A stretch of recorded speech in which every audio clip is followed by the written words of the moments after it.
Okay, main topic पर आएंगे उससे पहले हल्का कॉन्टेक्स्ट दे दूं जिससे आपको वीडियो समझ में आ पाए कि tech burner recently launch his new smart watch जिसका नाम एनार्क उन्होंने दिया है ANARC, जिसकी प्राइसिंग उन्होंने रखी है 7000 एंड जब आप उसको बाय करने जाओगे तो साथ में आपको एक मैग्नेटिक स्ट्रैप भी मिल जाती है 700-800 रुपए के अराउंड। एंड उनकी फाउंडर्स की टीम से भी ये डेटा मिला है कि उन्होंने 24 आवर्स के अंदर 3.5 करोड़ का रेवेन्यू किया है एंड उन्होंने 5000 यूनिट सेल कर दी अपने स्मार्ट वॉच की और कुछ पीरियड्स में भी काफी लगी हुई है। बट क्वेश्चन ये आता है, जब इतनी अच्छी सेल हो रही है, सारी चीजें अच्छी चल रही है, फिर इतना हेट और क्रिटिसिज्म क्यों मिल रहा है टेक वनर की वॉच को? जैसे कि मैं एक्स के अंदर आया, आई मीन ट्विटर, और वहां मैंने काफी सारे क्रिएटर्स के यूजर्स के मैसेज देखे, आपको बताता हूं। तो एक भाई कहते हैं, what authenticity and connection does an ODM watch rebranded by a creator bring? ये ODM वगैरह क्या होता है आगे डिस्कस करेंगे। और एक भाई कह रहे हैं, अगर ज्यादा यूनिट सेल करना है तो 3K के अंदर लॉन्च करना चाहिए था।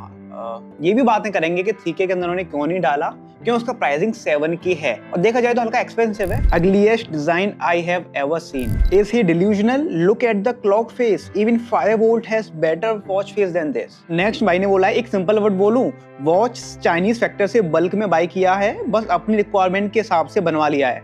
एप्पल, सैमसंग, गूगल से कम्पीट करना दूर की बात है, ऐसे प्रोडक्ट बहुत मिल रहे हैं मार्केट में 2K में, आई मीन 2000। अब आप देख पा रहे होंगे लोग कितना ज्यादा हिट दे रहे हैं उसकी प्राइसिंग को, उसकी डिजाइन को, प्रॉपर जो उनका वॉच है उसको। फिर मेरे को एक ट्वीट और मिला जहां ये भाई बोल रहे हैं, I agree to your point but the fact what's I saw it's not because of the Anarc, जो उनकी ब्रांड का नाम है, but the story behind the tech burners office environment which made people feel like that. I feel if that watch was made by someone else would have been praised instead of criticizing it. And ये वास्तव में जो मैं सोच रहा था लगभग वैसा इस बंदे ने लिखा है। एंड कई सारे मैं ऐसे पॉइंट भी आपको बताऊंगा कि इस वॉच को इतना ज्यादा हेट आके क्यों मिल रहा है, क्यों क्रिटिसिज्म इतना मिल रहा है। तो पहली चीज आती है भाई ऑफिस वाली बात। तो ये मुद्दा शुरू हुआ रेडिट के ऊपर, जहां एक भाई ने डाला कि I am the ex employee of the tech winners team, जो भी इनका लेयर्स एंड ऑल है। एंड वहां उन्होंने बताया कि किस तरीके से इनका जो ऑफिस एनवायरनमेंट है वो काफी टॉक्सिक है, काफी ड्यूड है, ये वो बहुत सारी उन्होंने बातें करी। बट यार इस चीज में कितनी सच्चाई है कितनी नहीं है भाई ये पता नहीं है। बट जैसा मैं देख पा रहा हूँ कि सबसे ज्यादा यही एक पॉइंट है जिसकी वजह से लोगों का ना एक रुख बदल गया है टेक वनर एंड टेक वनर की इस वॉच को देखने का। ये जो पोस्ट वगैरह है वो पड़ा हुआ है रेडिट के ऊपर, आप जाके चेक कर। एंड जो सेकंड पॉइंट निकल के आता है वो है बिग लिस्ट ऑफ डिस्क्लेमर।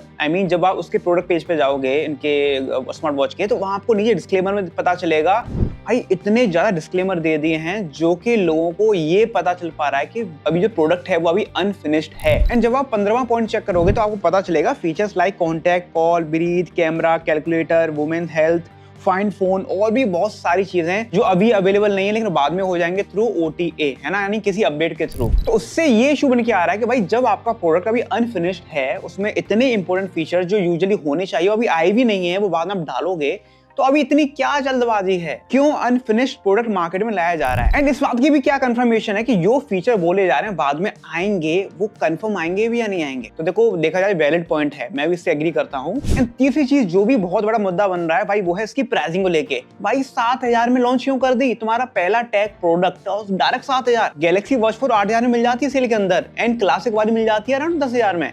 तो यार हम उसको प्रेफर करेंगे फिर लेना, इसको क्यों करेंगे? तो देखो ये तो हो गया लोगों का जो भी उन्होंने बोला, बट यहाँ पर मेरा कुछ अलग ही व्यू है। सबसे पहले अगर आप एक्सपेक्ट कर रहे हो कि आपको वॉच मिल जाए 2 से 3 हजार में, भाई बहुत मुश्किल है। आई एग्री कि 2-3 हजार के प्राइस सेगमेंट में काफी सारी वॉचेस हैं, बट यार एक बात समझने वाली है, अगर आप उसमें काम अच्छे से कर रहे हो, है ना, आप उसका बिल्ड डिजाइन है बहुत अच्छे से रख रहे हो, आप उसका जो भी सेंसर वगैरह उसमें जो डाले जा रहे हैं वो बहुत बेटर क्वालिटी के डाल रहे हो जिससे डेटा पूरा एक्यूरेट आए। ऐसा नहीं हो कि वॉच को किसी बोतल पे लगा दिया उसका भी SpO2 निकल के आ रहा है। एंड ट्रस्ट मी भाई, जो 2-3 हजार का सेगमेंट है ना, वहां आपको हर एक चीज बढ़िया नहीं मिल सकती। आपको बैटरी लाइफ भी अच्छी चाहिए, आपको डिस्प्ले भी अच्छी चाहिए, आपको बिल्ड क्वालिटी भी एकदम यूनिक चाहिए, है ना, आपको बाकी अंदर के फीचर्स हैं, फंक्शंस हैं, जो भी सेंसर है सब अच्छे चाहिए। तो 2-3 हजार में वो चीज नहीं आ सकती। But I am not saying 7000 is the good. ये हल्का कम होता, आई मीन अगर 5 तक होता, 5 साढ़े 5 के राउंड, तो आई थिंक एक प्राइस फेयर सी लगती।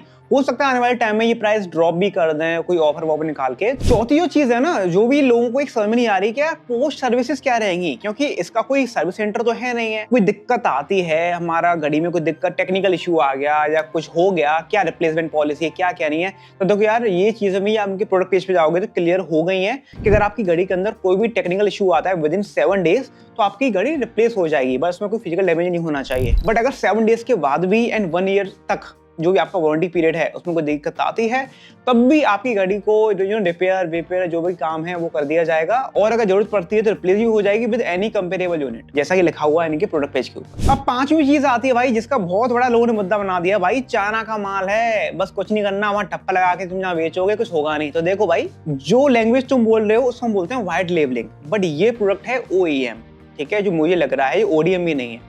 ये क्या है व्हाइट लेबलिंग, OEM? चलो समझा देता हूँ। देखो 3 कैटेगरी होती है। व्हाइट लेबलिंग का मतलब क्या होता है, माल तैयार रखा है किसी कंपनी ने, हमें कुछ नहीं करना, अपना ठप्पा लगाना है और सेल करना है कहीं भी, ठीक है, जो आजकल बहुत सारी कंपनी कर भी रही है, मैं नाम नहीं लूंगा बट आपको पता है, ठीक है। सेकंड चीज होती है ODM। वहाँ क्या होता है, हम हल्के बहुत कस्टमाइजेशन कर सकते हैं, भैया ब्रांडिंग कुछ ऐसी कर देना और उसमें हल्के ट्विक्स कर देना, हल्का UI के अंदर और इधर उधर, तो वो चीजें हम कर सकते हैं in the ODM। But OEM में क्या होता है कि भाई जो बायर है ना, वो प्रॉपर अपना हर तरीके का चेंज वहां करा सकता है। डिजाइन वो जैसी देगा वैसे मैन्युफैक्चरर बनाएगा, है ना। उसमें जो भी सॉफ्टवेयर है, जो भी UI है, जो भी सारी चीजें हैं, वो भाई डिसाइड कौन करेगा, बायर करेगा। ऐसा नहीं होगा कि मैन्युफैक्चरर तैयार प्रोडक्ट दे दे, भाई ये है लो ढप्पा लगा के बेचो। वो चीज अलग है जो आप सोच रहे हो, व्हाइट लेबलिंग होती है। पर ये जो स्मार्ट वॉच है वो OEM की कैटेगरी में आएगी। एंड मैं ऐसा इसलिए बोल रहा हूँ क्योंकि ये खुद टेक वर्नर भाई ने क्लेम किया था कि हमने इसका डिजाइन एक लंदन की एजेंसी में कराया है ना, और इनका जो UI वगैरह है, फर्मवेयर है, जो उन्होंने खुद किया है। साथ ही इन्होंने काफी सारे चेंजेस कराए हैं अपनी साइड से, लाइक सेंसर्स, ब्रांडिंग, UI वगैरह बहुत सारी चीजें। तो ये ODM एंड व्हाइट लेबलिंग में तो नहीं आएगा। 80% ब्रांड जो शुरू होती हैं वो भी भाई व्हाइट लेबलिंग करती हैं। जो बोट जो भी आप मार्केट में सुनते हो ना, ऑडियो ब्रांड और ये ब्रांड, वो सारी कहीं व्हाइट लेबलिंग से शुरू हुई, फिर ODM पर आई, एंड देन OEM पर आई, एंड देन अपना प्लांट चला रही मैन्युफैक्चरिंग। एंड अगर आप एक्सपेक्ट करोगे कि भाई टेक वर्नर तुम क्या कर रहे हो, इंडिया में प्लांट डालो, मैन्युफैक्चरिंग वहां बनाना शुरू करो, मेक इन इंडिया बनाओ, भाई आपको लग रहा है इतना ईजी होगा? इतनी बड़ी रिस्क उसमें आप सोच रहे हो ऐसी शुरू हो जाए, वो तो नहीं होगा। हालांकि टेक वर्नर से जब मैं मिलने गया था, वहां मैंने ये सेम क्वेश्चन उनसे पुट अप किया, तो उन्होंने बोला था कि अगर ना हमारा 20,000 जो भी हमारी यूनिट्स हैं पर मंथ की एज एवरेज सेल होना शुरू हो जाती हैं, तो वो हम काम इंडिया में कर सकते हैं मैन्युफैक्चरिंग वाला। बट जब तक नहीं है तो भाई हम नहीं कर सकते, क्योंकि पैसा बहुत लगता है, 2-4 रुपए का खेल नहीं है, बहुत करोड़ों अरबों का खेल होता है। 6 चीज आती है जो भी लोगों को एक पॉइंट लगा कि यार इसमें यार Wear OS नहीं है ना। और Wear OS क्या है, ये गूगल का प्रोडक्ट है, आई वुड से गूगल का एक ऑपरेटिंग सिस्टम है जो यूजुअली स्मार्ट वॉच और Wear OS के लिए बनाया जाता है, जहां पर आप एक अच्छा सिंक मिल जाता है, इंटीग्रेशन मिल जाता है, और आप बोल सकते हो कि एक स्मार्टफोन जैसी आपको फीलिंग आएगी वॉच में।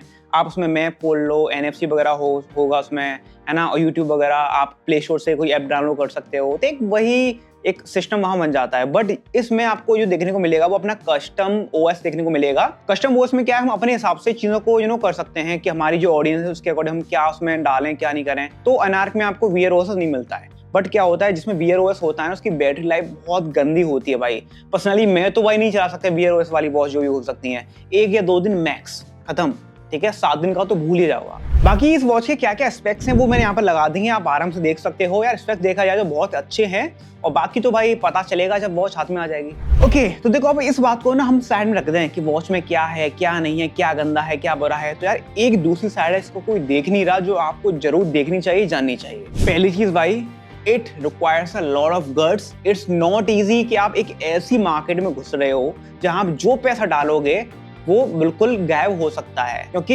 ये जो स्मार्ट वॉच है ना, वो ऑलरेडी बहुत कॉम्पिटिटिव मार्केट है। इतनी अच्छी और इतनी वैरायटी की जहाँ पर ब्रांड्स आ गई हैं हर एक प्राइस रेंज में, और जो कि $1 मिलियन का रेवेन्यू कर रही है, ऐसी बात नहीं है। एंड ऐसी अगर सिचुएशन में एक क्रिएटर कोशिश कर रहा है घुसने की, तो यार वो भी एक बहुत चैलेंजिंग चीज है, एक बहुत रिस्की चीज है। और देखा जाए तो ना, इस तरीके से हमें अप्रिशिएटिंग वाला अपना फैक्टर यहाँ रखना चाहिए, क्योंकि अपनी इंडिया में देखा जाए तो क्रिएटर इकोनॉमी में कोई बंदा ऐसा करता नहीं है। आपने क्रिएटर से क्या देखा होगा, किसी ने कोर्स लॉन्च कर दिया, किसी ने कोई छोटी मोटी चीज लॉन्च कर दी, बट इतना बड़ा रिस्क लेना इज नॉट अ जोक। सबसे बड़ी बात भाई कि उसका प्रोडक्ट वाइड लेवल नहीं है, वो बंदा मेहनत कर रहा है, ठीक है, अपनी एस्टेसी कर रहा है। एंड उन्होंने हमको ये बताया भी था जब हम उनसे मिलने गए कि भाई हमने ना अपनी पूरी सेविंग लगा डाली है इसमें, ठीक है, जो हम भी काम कर रहे हैं, यानी आर्या पार वाला काम हो रहा है। और इससे ना यार एक फायदा और है कि जो भी क्रिएटर्स लोग हैं उनको भी एक बहुत सारा मोटिवेशन मिलेगा, उनके अंदर भी एंटरप्रेन्योरशिप का कीड़ा जागेगा। चलो तो वीडियो को एंड करते हैं, लेकिन एक डिफरेंस मैं आपको समझाना चाहूंगा। मान लो आपने 2 प्रोडक्ट खरीदे, एक किसी ब्रांड से, एक किसी क्रिएटर से जिसकी खुद की ब्रांड है। भाई जो क्रिएटर की साइड से आपको जो प्रोडक्ट मिलेगा ना, उसमें वो सिर्फ प्रोडक्ट नहीं दे रहा, वो अपना ट्रस्ट भी साथ में आपको दे रहा है ना। वो क्योंकि तो भाई वो क्रिएटर है, उससे आगे बढ़ना है, उसका अपनी ऑडियंस से सपोर्ट चाहिए होगा, क्योंकि पता है ऑडियंस अपनी पे आ जाती है, अच्छे से क्रिएटर को नीचे गिरा देती है। समझ में आ रहा है? तो भाई वो बंदा ना डबल मेहनत करेगा कि मेरे प्रोडक्ट में कोई कमी नहीं आनी चाहिए। प्राइसिंग ज्यादा रख लूंगा चलेगा, लेकिन ऐसा प्रोडक्ट नहीं दूंगा कि बाद में मेरे को ना 100 शिकायत सुनने को मिले, मेरे को 100 गालियां सुनने को मिले। तो भाई ये रहा मेरा ओपिनियन अभी फिलहाल को लेके। बाकी जब भी प्रोडक्ट आता है हमारे हाथ में, हमने एक यूनिट ऑर्डर करा दिया है 7,000 रुपए का, जहाँ हमको एक स्किन भी मिली थी साथ में जब ऑफर चल रहा था, एंड हमको एक मैग्नेटिक स्ट्रैप भी मिली थी, है ना। प्रोडक्ट आता है, हम आपको दिखाएंगे, उसका रिव्यू करेंगे, देखेंगे कितना ज्यादा दमदार है, कंपेयर करेंगे, सारी बातें होंगी। इसी चैनल को सब्सक्राइब कर लेना, क्योंकि पता नहीं कहाँ खो जाए ये चैनल। बाकी मिलते हैं नेक्स्ट वीडियो के अंदर।